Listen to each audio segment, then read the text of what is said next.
Bapak Ibu Saudara, seringkali ketika kita berkonsultasi atau konseling dengan pemimpin, dengan full timer, pemimpin CG, lalu di akhir nasihat itu kita diingatkan oleh orang di mana kita cari nasihat, jawaban seperti ini, jangan lupa ya Bapak Ibu, jangan lupa berdoa. Jangan anggap enteng atau sepele, nasihat terakhir biasanya itu sudah menjadi closing di dalam nasihat, lalu diakhiri dengan nasihat untuk berdoa. Jangan anggap kuno, jangan anggap sesuatu, sudah tahu. Kalau kita sudah tahu, pertanyaan berikutnya adalah apakah kita sudah berdoa? Kalau sudah berdoa, seberapa jauh atau seberapa tekun kita berdoa?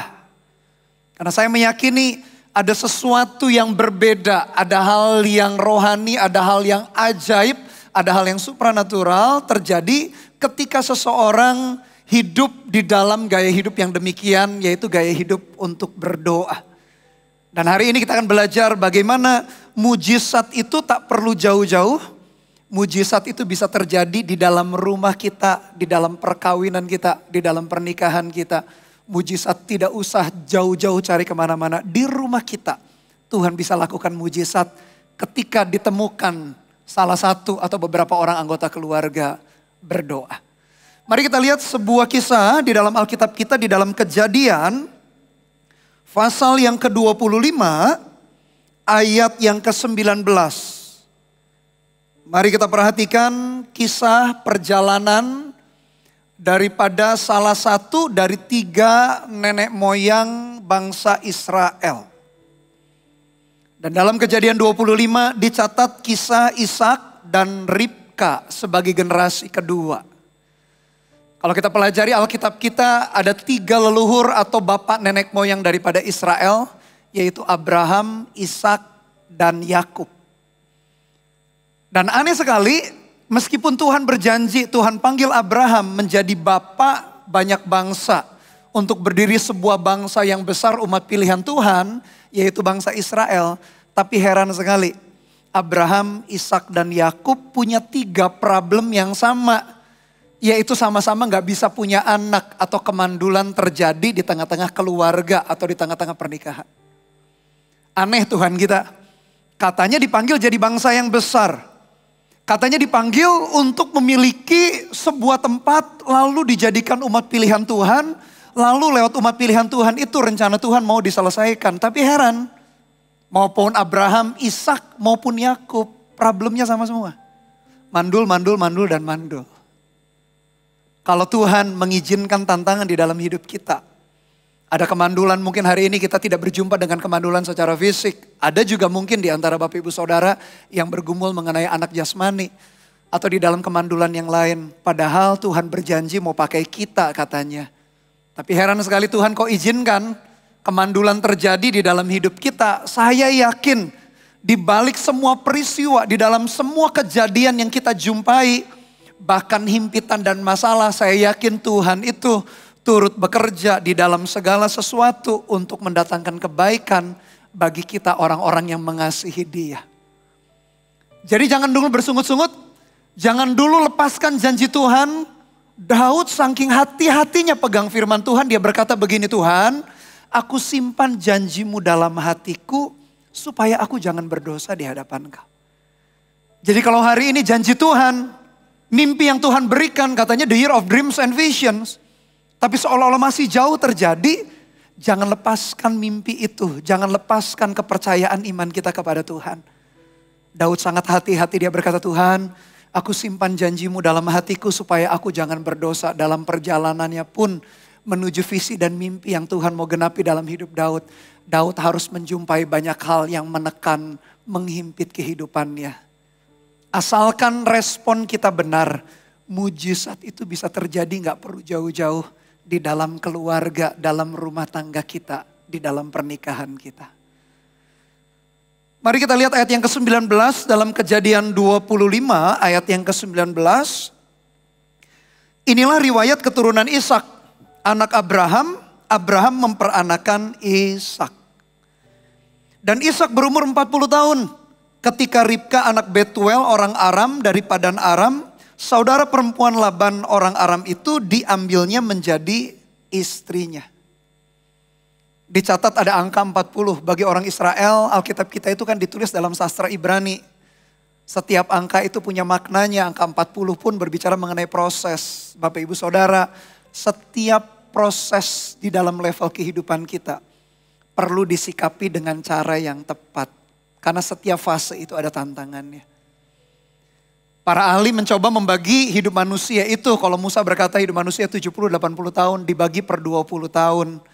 Dan kira-kira demikian pembagiannya usia 0 sampai 20 katanya adalah fase di mana manusia belajar, sekolah, SD, SMP, SMA, kuliah. Entah baik kita mengambil pendidikan secara formal ataupun informal. Tapi 0 sampai 20 adalah fase manusia belajar. Lalu usia 20 sampai 40 fase bertumbuh. Menemukan talentanya makin lama makin mahir, mengembangkan hidupnya. Lalu di usia 40-60 fase puncak. Makanya akan ada kata-kata yang berkata, ada perkataan demikian, life begin at 40 katanya. Karena memang 40-60 menjadi fase puncak dalam kehidupan perjalanan seorang, 40-60-80 katanya fase menikmati. Para ahli mencoba membagi usia manusia ke 20 tahun, 20 tahun. Dan setiap fase ada tantangannya, setiap fase ada perjuangannya, setiap fase ada hal yang perlu dilakukan, dan setiap fase ada tekanan pressure-nya masing-masing. Saya yakin setiap fase pasti ada hikmat praktis yang perlu kita lakukan. Contoh di dalam fase belajar, iya betul-betul kita harus sungguh-sungguh belajar. Tapi di tengah-tengah fase itu saya percaya setiap fase perlu dijalani, perlu dibangun dengan yang namanya doa. Termasuk Ishak hari ini di fase usia 40 tahun. Bagaimana dia meresponi tantangan di fase hidupnya. Setiap fase dalam hidup kita ada tantangannya, ada perjuangannya, responnya dengan baik, minta hikmat Tuhan. Karena Alkitab juga berisi hikmat-hikmat praktis yang bisa kita lakukan. Tapi di tengah-tengah hikmat praktis itu ada sikap yang benar, yaitu sikap berdoa. Berdoa berarti mengandalkan Dia di dalam perjalanan hidup. Mari kita lihat apa yang Ishak lakukan. Di tengah-tengah kondisi pernikahannya, ayat 21 dikatakan demikian. Berdoalah Ishak kepada Tuhan untuk istrinya, sebab istrinya itu mandul. Setiap fase ada tantangannya. Setiap perjalanan kehidupan manusia, selalu kadang kita itu bisa di bawah, kadang kita bisa di atas. Oh kalau kita di bawah berarti Tuhan benci kita? Enggak. Enggak selalu ketika kita ada di lembah kehidupan Tuhan benci kita, bukan. Tuhan itu tetap menyayangi kita, mengasihi kita. Mau kita di lembah kehidupan, mau di puncak kehidupan. Tapi namanya hidup manusia. Ketika kita menjaga kesehatan fisik contohnya, bisa saja kita sakit kan. Ketika kita jaga keuangan kita dalam bisnis kita, tetap saja bisnis kita tuh bisa kolaps. Kita membangun karir kita, tetap karir kita bisa stuck. Mungkin kita bisa juga dipecat atau karena pandemi 2 tahun lalu. Akhirnya kita kehilangan pekerjaan padahal kita sudah kerja dengan sungguh-sungguh. Namanya hidup manusia itu, ya seperti itu, tidak ada kondisi ideal. Tapi apapun kondisi yang tidak ideal yang kita hadapi, selalu berdoa menjadi jalan keluar yang hebat. Dikatakan berdoalah Ishak kepada Tuhan untuk istrinya sebab istrinya itu mandul. Memang ayatnya singkat ya Bapak Ibu Saudara. Lalu ayat 21b Tuhan mengabulkan. Cepat banget, cepat sekali Tuhan mengabulkan. Ayat 21 belum selesai, Tuhan sudah mengabulkan. Tapi kalau kita teliti, Ishak berdoa itu 20 tahun. Ishak berdoa buat istrinya 20 tahun. Meskipun dalam Alkitab kita hanya 1 ayat belum selesai. Berdoalah Ishak, mengandunglah istrinya. Tapi 20 tahun. Dan saya yakin Ishak itu telah belajar kesalahan papanya.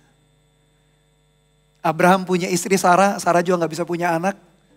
Sarah lalu menyerahkan Hagar budaknya. Supaya lewat Hagar itu Abraham bisa dapat keturunan.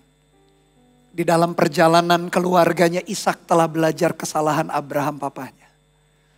Dia tidak mengulangi kesalahan papanya. Setiap generasi ada perjuangannya. Kalau generasi di atas kita melakukan hal yang salah jangan ditiru. Jangan ngomong Demikian Bapak Ibu Saudara, ayah ibuku atau papa mamaku melakukan ini ya aku ikutin aja. Padahal kita tahu itu salah. Kalau sudah tahu salah jangan diterjang Bapak Ibu Saudara. Justru pelajaran yang berharga salah satunya adalah dari kesalahan orang lain. Jangan diikuti, jangan ditiru. Kalau kita pelajari Alkitab, Alkitab kita itu mencatat baik kegagalan maupun keberhasilan tokoh-tokoh Alkitab.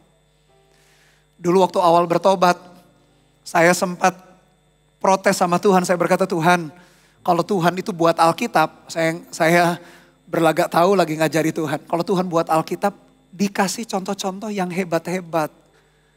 Jangan dikasih contoh-contoh kegagalan, kejatuhan. Waktu awal saya bertobat. Tapi setelah saya berjalan di dalam pertumbuhan rohani dan iman, saya menyadari justru saya senang Alkitab kita mencatat keberhasilan, mencatat kegagalan daripada tokoh-tokoh Alkitab. Keberhasilannya kita ikuti prinsipnya, kegagalannya jadi pelajaran berharga, jangan diikuti. Demikian juga kalau hari ini kita punya orang tua atau punya siapapun yang lebih senior di atas kita melakukan kesalahan atau kegagalan, pelajari itu, jangan jatuh di lubang yang sama. Dan Ishak belajar, dia tidak ambil jalan pintas, dia tidak ambil jalan shortcut, memberikan atau mengambil budaknya meskipun Ishak pun orang kaya. Dan di zaman itu Bapak Ibu Saudara lumrah, kalau seorang istri tak bisa punya anak, budaknya diberikan. Dan anak yang dilahirkan akan menjadi milik daripada tuannya. Di zaman itu lumrah. Tapi Ishak mengambil keputusan yang berbeda. Dikatakan berdoalah Ishak kepada Tuhan. Saya dorong jemaat Tuhan, Anda bisa menemukan mujizat ketika Anda berdoa di rumah. Mujizat itu tidak perlu jauh-jauh cari kemana. Ya di gereja ini saya juga percaya mujizat terjadi. Di CG kita juga terjadi mujizat. Atau dimanapun juga Tuhan bisa lakukan mujizat. Tapi di rumah kita, di keluarga kita, di pernikahan kita. Asal ada orang yang tahu prinsip ini dan berdoa kepada Tuhan. Tuhan bisa lakukan mujizat itu.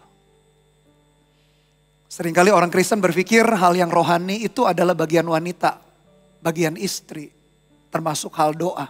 Padahal salah besar loh Bapak Ibu Saudara. Alkitab kita mengajar pria harus berdoa, wanita pun harus berdoa. Bahkan pria seharusnya jadi pemimpin, jadi imam, pemimpin rohani di keluarga, di rumahnya. Orang Yahudi punya kebiasaan, bahkan ketika makan, si laki-laki atau si pria atau si suami itu akan memimpin di meja makan itu. Dia memimpin berdoa dan dia akan menceritakan perkara-perkara yang Tuhan lakukan di zaman-zaman lampau. Seorang laki-laki yang berbicara Bapak Ibu Saudara. Dan saya yakin kalau pria-pria, suami-suami bangkit berdoa. Lihat mujizat terjadi hal yang luar biasa di rumah kita, di pernikahan kita, di keluarga kita. Saya juga adalah orang yang suka hal-hal praktis, hikmat praktis. Tapi saya menyadari, sepraktis-praktisnya hal yang perlu kita lakukan. Jangan meninggalkan dimensi yang namanya dimensi doa. Bahkan di dalam Mazmur 128 pun nyanyian ziarah. Ketika seorang laki-laki takut akan Tuhan. Istrinya diberkati, anak-anaknya diberkati. Bahkan engkau akan melihat kebahagiaan dari anak-anakmu. Berarti generasi 2 dan 3. Ketika seorang laki-laki bangkit, ketika seorang pria berdoa. Dan dikatakan Ishak berdoa sebab istrinya mandul. Saya meyakini tidak ada hal perkara yang sulit dan sukar atau perkara yang mustahil kalau suami istri sepakat di dalam doa. Apalagi kalau hari ini pasangan kita takut akan Tuhan, kita bersyukur. Apalagi sama-sama beribadah, sama-sama ke gereja Mawar Sharon, bersyukur. Tidak ada sesuatu perkara sukar atau sulit ketika suami istri berdoa bersama-sama. Tapi kalau pasangannya belum kenal Tuhan, pasangannya hari ini belum percaya Tuhan, jangan dicereweti Bapak Ibu. Didoakan, dilayani, tunjukkan teladan yang baik. Lewat perkataan, tindakan kita, layani pasangan kita. Satu saat orang itu pun, pasangan kita pun berubah. Dalam Alkitab kita diajarkan bahkan ketika para wanita berhadapan dengan para pria atau suami yang tidak takut akan Tuhan. Ketika para wanita mengenakan perhiasan, bukan perhiasan lahiriah dikatakan, tapi perhiasan batiniah, yaitu roh yang lemah lembut. Dikatakan di dalam Alkitab kita, suaminya bisa dimenangkan tanpa perkataan. Jadi kita yakin sekali, bahkan ketika pasangan kita pun belum takut akan Tuhan, kita doakan, tunjukkan teladan, layani pasangan kita. Satu saat Tuhan pun jamah dan buka hatinya. Tapi kalau hari ini pasangan kita takut akan Tuhan, sungguh-sungguh berjalan bersama dengan Tuhan di dalam pertumbuhan iman kita. Sepakat tidak ada perkara yang mustahil. Saya jadi teringat satu ayat Matius 18 ayat 19 sampai 20. Matius 18 ayat 19 sampai 20 dikatakan demikian. Dan lagi aku berkata kepadamu, jika dua orang daripadamu di dunia ini sepakat meminta apapun juga, permintaan mereka itu akan dikabulkan oleh Bapakku yang di sorga. Sebab di mana dua atau tiga orang berkumpul dalam namaku, di situ aku ada di tengah-tengah mereka. Ini konteks ayat ini. Ketika ada orang yang gak mau dinasehati, lalu dinasehati dulu 4 mata gak mau, lalu dipanggil saksi, lalu gak mau juga, ya sudah dilepas, didoakan gitu dilepas. Itu pun dijawab. Saya yakin ini pun juga berbicara mengenai ketika ada orang-orang yang sepakat di dalam berdoa, termasuk di dalam keluarga kita, di dalam rumah kita, dalam pernikahan kita. Dikatakan ayat 19, jika dua orang daripadamu di dunia ini sepakat meminta apapun juga, permintaan itu akan dikabulkan oleh Bapakku yang di sorga. Dan gak main-main Ishak berdoa 20 tahun. Jadi kalau kita dengar nasihat soal doa, pertanyaan yang pertama, sudahkah kita berdoa? Jawaban mungkin kita berkata, sudah Pastor Bernard. Yang kedua, berapa lama atau berapa tekun kita berdoa? Ishak berdoa buat istrinya 20 tahun. Abraham menunggu janji anak diberikan 25 tahun. Daud diurapi jadi raja umur 17 tahun. Tapi baru usia 30 tahun, berarti 13 tahun. Baru dia jadi raja atas Israel. Ada perjalanan yang cukup panjang. Saya juga merenung, saya berpikir kenapa sih Tuhan gak jawab langsung. Minimal ada 3 hasil perenungan ketika saya merenung kenapa Tuhan gak jawab langsung. Yang pertama supaya kita bisa mengenali motivasi hati kita. Kalau Tuhan gak jawab-jawab, pakai waktu itu untuk kita mengenali motivasi kita. Apakah yang kita minta itu hanya untuk memuaskan hawa nafsu kita? Atau yang kita minta itu kita merindukan supaya kita bisa menyelesaikan kehendak dan rencana Tuhan. Di dalam masa penantian jawaban doa yang pertama, kenali motivasi hati kita. Yang kedua, memperdalam apresiasi ucapan syukur atas jawaban doa.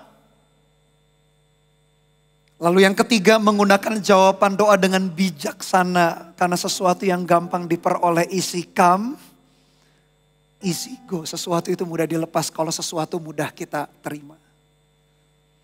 Jadi kalau Tuhan izinkan terjadi, ada waktu yang cukup panjang, bertekun saja, Tuhan sedang latih kita. Karena belum tentu jawaban yang spontan itu yang terbaik.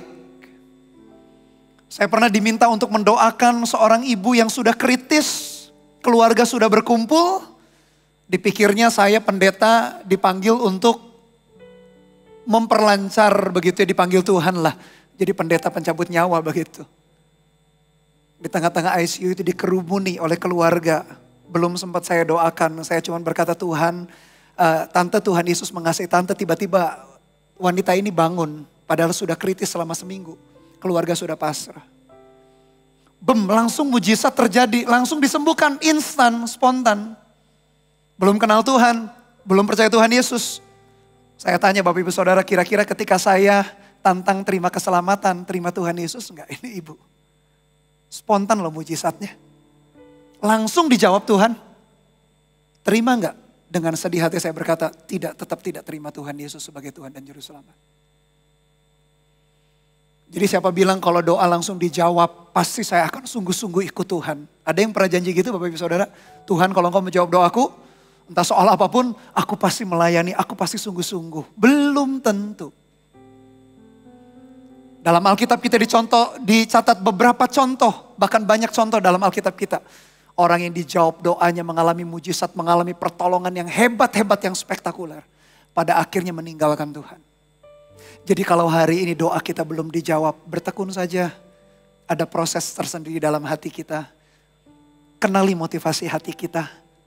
Lalu nanti setelah doa dijawab, memperdalam apresiasi kita, ucapan syukur kita di hadapan Tuhan. Dan akhirnya kita menggunakan jawaban doa itu dengan bijaksana.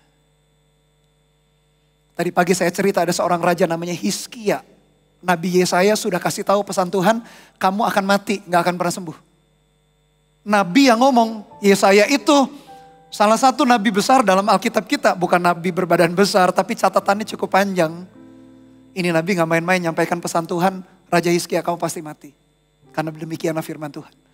Tapi Hizkia memalingkan wajahnya ke tembok dan dia berdoa, Tuhan kasih umur panjang 15 tahun. Tuhan itu mendengar doa kita. Tapi setelah dijawab doanya, dikatakan di dalam kitab Tawarik, dia menjadi tinggi hati dan tidak tahu berterima kasih kepada Tuhan. Jadi kalau hari ini kita bergumul, menantikan jawaban doa, lalu kita buat-buat janji sama Tuhan. Lebih baik gak usah buat-buat janji yang demikian. Lebih baik hari ini meskipun terobosan mimpi, visi belum digenapi, pergumulan masih ada. Lebih baik kita ambil keputusan Tuhan. Aku mau mengasihi Engkau, aku mau mencintai Tuhan. Aku mau melayani keluargaku, aku mau melayani lewat gereja. Aku mau jadi pemimpin connect group. Aku lakukan dulu. Entah Tuhan jawab doanya kapan. Kita gak tahu, kita serahkan kedaulatannya kepada Tuhan. Tapi hari ini sampai jawaban doa itu bahkan dijawab pun, kita tetap mengasihi Tuhan, tetap melayani. Itu yang baru luar biasa Bapak Ibu Saudara. Karena belum tentu ketika Tuhan menjawab doa, lalu hati kita tetap sungguh-sungguh takut dan gentar akan Tuhan. Ayat 21, berdoalah Ishak, lalu mengandunglah istrinya 20 tahun. Saya tidak tahu berapa lama proses yang akan terjadi dalam hidup kita. Tapi izinkan Tuhan menuntun kita demikian. Kalau kita lupa berdoa, jarang-jarang berdoa, berdoalah lebih sering lagi. Kalau kita sudah rajin berdoa, teruslah berdoa Bapak Ibu Saudara. Karena ada hal yang ajaib yang Tuhan akan nyatakan di dalam hidup kita. Apalagi the year of dreams and visions ini. Saya yakin Tuhan itu akan membawa kita melihat penggenapan visi dan mimpi yang luar biasa. Tapi dibutuhkan orang-orang yang berdoa. Dan mujizat itu tidak perlu dicari jauh-jauh kemana. Di rumah tangga kita, di keluarga kita. Tuhan menjawab doa kita. Kita kembali ayat 22. Mari kembali kepada perikop tadi. Dalam Kejadian 25 kita perhatikan ayat yang ke-22. Tetapi anak-anaknya bertolak-tolakan di dalam rahimnya. Dan ia berkata, jika demikian halnya, mengapa aku hidup? Dan ia pergi meminta petunjuk kepada Tuhan. Ini suami istri memang hebat. Ishak berdoa dijawab, istrinya mengandung punya anak. Lalu ketika istrinya itu Ribka juga ketika dia tahu dia hamil, lalu kandungannya entah kenapa mungkin ada bermasalah. Lalu kembali Alkitab kita mencatat ia pergi meminta petunjuk Tuhan. Dalam pengertian lain Ribka pun juga berdoa.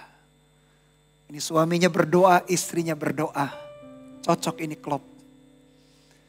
Kalau hari ini baru satu saja suaminya berdoa, istrinya tidak. Istrinya harus rajin berdoa. Kalau istrinya saja, suaminya harus rajin berdoa. Biar kita menjadi pasangan yang seimbang, yang sepadan. Karena kondisi manusia pasti tak ideal. Selalu saja ada problem. Petunjuk siapa yang kita cari, itu menentukan jawaban. Petunjuk siapa yang kita terima, itu menentukan langkah hidup kita berikutnya. Padahal ini jawaban doa loh Bapak Ibu Saudara. Tetap saja kehamilannya ada problem. Satu saat ada jemaat sudah bergumul cukup lama mengenai anak. Lalu sekian tahun kemudian Tuhan jawab dikasih bayi kembar. Tapi ada satu kondisi sehingga anaknya harus dilahirkan secara prematur, umur 7 bulan. Anak yang pertama jantungnya belum sempurna, Ketika dilahirkan prematur akhirnya meninggal. Lalu anak yang kedua beberapa jam setelah itu meninggal dunia. Pasangan suami ini, istri ini merasa Tuhan itu kok istilah sekarang PHP ya. Ngasih pengharapan palsu. Kasih anak Tuhan sendiri yang ngambil. Tapi istri ini mencoba menanggapi dengan baik. Meskipun agak gak terima, agak protes. Bukan agak sih sebenarnya protes kepada Tuhan. Tapi akhirnya dia menata ulang pengharapan imannya kepada Tuhan. Konsultasi dengan dokter dan lain sebagainya. Akhirnya Tuhan izinkan anak yang ketiga berarti. Akhirnya bertumbuh hari ini menjadi anak yang betul-betul dipakai Tuhan juga, cinta Tuhan juga. Kadang loh Bapak Ibu Saudara perjalanan hidup kita, kadang-kadang jawaban doa, kadang-kadang jalannya juga gak mulus. Sama seperti Ribka alami. Bergumul lama 20 tahun, dijawab. Ada problem di dalam kandungannya. Tapi kembali ini suami istri ini punya sikap, punya gaya hidup yang mau berdoa. Ribka pun bertanya petunjuk Tuhan. Jadi seringkali dalam jawaban doa, kadangkala Tuhan menjawab mungkin jalannya tetap tidak mulus. Tetapi tetap hati kita gak boleh bersungut-sungut. Tetap ada perjuangannya. Tapi di balik itu Tuhan itu gak pernah ninggalkan kita. Lalu dia bertanya kepada Tuhan, Tuhan menjawab. Ayat 23, firman Tuhan kepadanya, 2 bangsa ada dalam kandunganmu. Dan 2 suku bangsa akan berpencar dari dalam rahimmu. Suku bangsa yang satu akan lebih kuat dari yang lain. Dan anak yang tua akan menjadi hamba kepada anak yang muda. Meskipun ada problem setelah Tuhan jawab doanya. Tapi kembali kalau kita bertanya kepada Tuhan, Tuhan itu pasti jawab. Tuhan memberikan pengertian. Anak yang lebih muda, anak yang satu akan lebih kuat daripada anak yang satunya. Dalam Alkitab ditulis beberapa kali ya. Anak yang bungsu itu Tuhan pakai. Contoh misalnya, ingat Bapak Ibu Saudara, anaknya Adam itu ada yang namanya Kain dan Habil. Seolah-olah Habil yang ketika persembahannya diterima oleh Tuhan. Kejadian 4 ayat 1. Lalu ada anak Yehuda, Peres dan Serah. Anak yang kedua yang dipakai Tuhan. Anak Yusuf, ada Efraim dan Manasye. Dalam Kejadian 48 berulang kali beberapa kejadian peristiwa. Kenapa anak yang bungsu yang dipakai Tuhan? Kalau gitu, Bapak Ibu Saudara jemaat yang anak sulung berarti, aduh saya ini kok tidak dipakai Tuhan ya. Jangan ambil kesimpulan cepat-cepat. Tuhan mau pakai anak sulung, anak bungsu. Tuhan pakai setiap orang-orang yang takut akan Dia. Yang percaya katakan amin, amin. Jadi kalau Anda pun anak sulung, Tuhan tetap pakai kok. Tapi memang di zaman itu, anak sulung itu yang pasti diutamakan. Ya sampai sekarang pun juga anak sulung yang kadang-kadang lebih dibanggakan daripada anak yang bungsu. Di zaman itu pula anak sulung itu mendapat double portion atau 2/3 daripada warisan. Anak yang lain 1/3. Tapi Tuhan menunjukkan bahwa boleh budaya orang percaya kayak begitu. Tapi Tuhan bisa pakai mau anak kedua, anak ketiga Tuhan pun bisa pakai. Siapapun yang sebetulnya hatinya yang mau dipakai Dia. Berapapun urutan kita sebagai anak di keluarga, di rumah tangga kita. Tuhan bisa pakai kita. Saya aja anak ketiga Bapak Ibu Saudara dari 4 bersaudara. Kalau menurut dunia anak satu, anak yang paling hebat. Nah kalau Anda anak pertama, menjadi kebanggaan keluarga. Anak yang baru pertama kali dilahirkan karena betul-betul ambil tanggung jawab itu dengan baik. Jangan kalah dengan adik-adik kita. Tapi kalau kita bukan anak pertama, Tuhan pun bisa pakai anak bungsu. Karena di dalam Alkitab kita pun dicatat demikian. Pokoknya yang pasti mau anak urutan keberapa, Tuhan bisa pakai. Tapi Alkitab kita mencatat berulang kali tadi beberapa anak-anak yang kedua yang Tuhan pakai. Lebih hebat daripada anak pertama untuk menunjukkan bahwa Tuhan bisa pakai siapapun. Tuhan mau pakai siapapun orang-orang yang bersungguh-sungguh hati kepada Dia. Oleh karena itu dalam kitab Tawarik dikatakan mata Tuhan menjelajah ke seluruh muka bumi. Mencari orang yang bersungguh hati kepadanya. Untuk dilimpahkan kekuatannya. Tuhan mau pakai setiap kita. Ayat 24. Perhatikan setelah genap harinya untuk bersalin. Memang anak kembar yang di dalam kandungannya. Keluarlah yang pertama warnanya merah. Seluruh tubuhnya seperti jubah berbulu. Sebab itu ia dinamai Esau. Sesudah itu keluarlah adiknya, tangannya memegang tumit Esau. Sebab itu ia dinamai Yakub. Ishak berumur 60 tahun pada waktu mereka lahir. Lalu bertambah besarlah kedua anak itu. Esau menjadi seorang yang pandai berburu, seorang yang suka tinggal di padang. Tetapi Yakub adalah seorang yang tenang, yang suka tinggal di kemah. Kalau Tuhan sudah menjawab doa kita, minta hikmat berikutnya untuk bisa mengelola jawaban doa itu. Termasuk anak. Nanti kalau kita perhatikan ayat-ayat berikutnya, Esau lebih dicintai oleh papahnya Ishak, sedangkan Yakub lebih dicintai oleh mamanya Ribka. Sebetulnya harusnya gak boleh begitu kan. Ayah ibu harus punya perhatian, punya kasih sayang yang sama kepada anak-anaknya. Meskipun anak-anaknya itu punya kekuatan, punya talenta yang berbeda-beda. Jangan dibandingkan. Disitulah Tuhan memberikan hikmat untuk kita dengan bijaksana mengelola jawaban doa. Meskipun orang tuanya sama, anaknya itu bisa punya karakter sifat yang berbeda. Kalau Anda punya lebih daripada satu anak kita itu bisa beda, bisa lain. Anak saya yang pertama lebih suka matematika, logikanya luar biasa. Nilai di sekolahnya bagus-bagus. Apalagi yang kayak IPA, matematika itu nilainya bisa 10, 10, 10. Anak saya yang kedua lebih people oriented orangnya. Lebih suka bergaul. Padahal orang tuanya sama. Anaknya itu bisa berbeda. Jadi jawaban doa daripada Tuhan pun jangan berhenti setelah dijawab doa oleh Tuhan, hore setelah itu selesai. Tetap harus minta hikmat Tuhan untuk bisa mengelolanya dengan baik. Bahkan ditunjukkan bagaimana Esau dan Yakub punya kekuatan, punya pekerjaan, profesi yang berbeda. Esau lebih suka di luar, dia berburu. Yakub suka tinggal di kemah.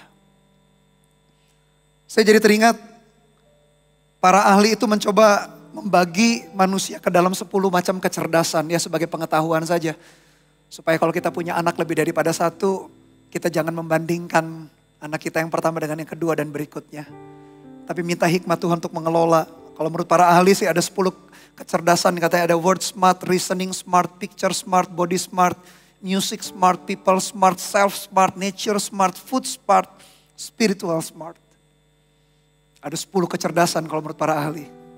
Entah anak kita yang mana kecerdasannya, tapi yang pasti kalau anak kita pun jawaban doa ya pastilah anak itu adalah titipan Tuhan dalam hidup kita. Kelola juga dengan bijaksana. Seperti Ribka tadi mengalami kondisi problem dalam kandungannya, dia kembali meminta petunjuk Tuhan. Setelah doa dijawab, jangan selesai lalu berhenti berdoanya terus Bapak Ibu Saudara, apalagi kita orang tua. Setelah mujizat terjadi di keluarga, di pernikahan kita, terus saja berdoa meskipun mujizat satu persatu, jawaban doa satu persatu mulai digenapi. Terus minta anugerah petunjuk daripada Tuhan. Terus bertekun dalam firman, karena kita perlu itu. Karena untuk mengelola dengan bijaksana jawaban doa, butuh doa yang berikutnya.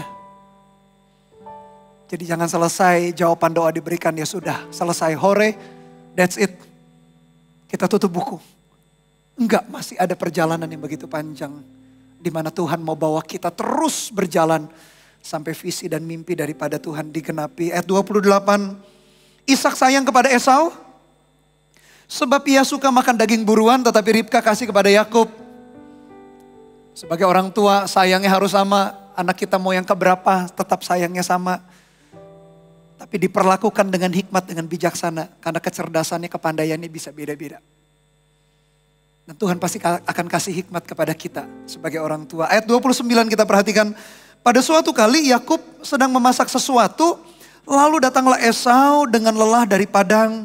Kata Esau kepada Yakub, berikanlah kiranya aku menghirup sedikit dari yang merah-merah itu karena aku lelah. Itulah sebabnya namanya disebutkan Edom. Tetapi kata Yakub, jualah dahulu kepadaku hak kesulunganmu. Sahut Esau, sebentar lagi aku akan mati. Apakah gunanya bagiku hak kesulungan itu? Kata Yakub, bersumpahlah dahulu kepadaku. Maka bersumpahlah ia kepada Yakub dan dijualnyalah hak kesulungannya kepadanya. Ayat 34. Lalu Yakub memberikan roti dan masakan kacang merah itu kepada Esau.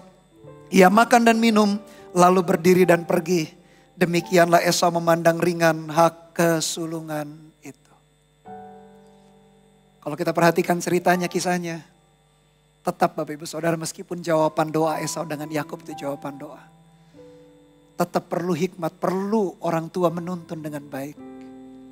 Sayang Esau, akhirnya dia memandang rendah hak kesulungannya. Saya berpikir andai kata Esau dan Yakub sungguh-sungguh dituntun, dididik oleh papahnya, oleh Ishak dengan Ribka dengan baik.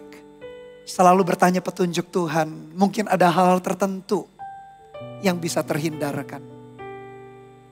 Apakah di antara Anda Bapak Ibu Saudara melihat jawaban doa lalu malah jawaban doa itu menimbulkan problem yang lain? Karena mungkin kita berhenti berdoa setelah jawaban doa itu kita peroleh, kita terima. Entah itu mengenai anak, Tuhan jawab anak, jangan berhenti berdoa. Karena masih ada lembaran buku berikutnya yang Tuhan mau bawa kita. Kita sebagai orang tua untuk nuntun, dampingi anak-anak kita. Atau mungkin pekerjaan kita, bisnis kita dijawab Tuhan, ada terobosan. Lalu keluarlah dari problem keuangan kita dalam pekerjaan bisnis kita. Tapi tetaplah berdoa karena dibutuhkan hikmat untuk mengelola ketika terjadi terobosan keuangan. Pokoknya di dalam setiap fase, di dalam setiap perjalanan, di dalam setiap level kehidupan. Jangan tinggalkan yang satu ini. Kita perlu berdoa melibatkan Tuhan di dalam kehidupan kita. Meskipun jawaban doa itu akhirnya setelah ditunggu-tunggu oleh Ishak 20 tahun. Tuhan menjawab doa. Tapi dalam perjalanannya teruslah minta petunjuk Tuhan, teruslah libatkan Tuhan. Supaya kita dengan bijaksana mengelola setiap jawaban demi jawaban doa. Karena di dalam setiap kilometer kehidupan nanti Tuhan jawab doa kita yang berikutnya. Setiap kilometer kehidupan berikutnya Tuhan jawab doa lagi. Terus dari satu titik doa ke titik doa yang berikutnya. Karena perjalanan kita belum selesai sampai kita dipanggilnya. Disitulah kita sudah menyelesaikan sampai garis akhir. Doa saya setiap kita menyelesaikan sampai garis akhir, finishing well, tapi finishing strong juga. Menyelesaikan sampai garis akhir dengan kuat. Karena setiap fase, setiap kondisi hidup kita, kita selalu mengawalinya, mengakhirinya dengan doa juga. Bukan hanya makan aja Bapak Ibu Saudara, mengawali dengan doa. Tapi dalam semua perjalanan hidup kita. Karena kita perlu mengelola dengan bijaksana setiap jawaban doa itu. Dari kisah mengenai Ishak dengan Ribka, ada 3 aplikasi sederhana yang kita bisa kerjakan di dalam perjalanan kehidupan kita. Yang pertama, berdoalah untuk terobosan atau untuk mujizat. Karena mujizat itu nggak jauh. Mujizat itu ada di rumah kita. Ada di keluarga kita. Ada di pernikahan kita. Aplikasi yang kedua, biarkan firman Tuhan kita pakai menjadi sebagai petunjuk daripada kehidupan. Karena firman-Nya adalah pelita bagi kaki kita dan terang bagi jalan kita. Meskipun doa sudah dijawab, hidup kita kan belum selesai. Bahkan jangan tinggalkan Tuhan juga ketika doa sudah dijawab. Yang ketiga, siapkan generasi penerus untuk mimpi daripada Tuhan. Ajarkan juga mengenai doa kepada generasi di bawah kita. Supaya anak-anak kita pun, cucu-cucu kita pun hidup di dalam rencana dan kehendak Tuhan. Kalau itu yang kita lakukan, mujizat tidak perlu kita cari jauh-jauh kemana-mana. Di rumah kita, asal ada pria dan wanita yang berdoa. Kalau pasangan kita belum takut akan Tuhan, gak apa-apa. Minimal 1 orang dulu berdoa. Kalau dua-duanya sudah kenal Tuhan, takut akan Tuhan, apalagi jemaat gereja Mawar Sharon, dua-duanya bergandengan tangan sepakat berdoa. Tak ada badai yang terlalu hebat untuk tak bisa ditaklukkan. Asal suami istri berdoa dan sepakat. Kalau hari ini masih perang dingin suami istri, selesaikan perang dingin kita. Kembali sepakat, kembali kompak. Entah apapun pergumulan tantangan di hadapan kita. Ketika ada 2-3 orang sepakat di dunia ini. Berarti di rumah kita juga Tuhan mendengar dan mengabulkan apa yang kita minta. Yang percaya Tuhan mengabulkan doa kita. Kasih tepuk tangan sekali lagi bagi Tuhan kita. Haleluya.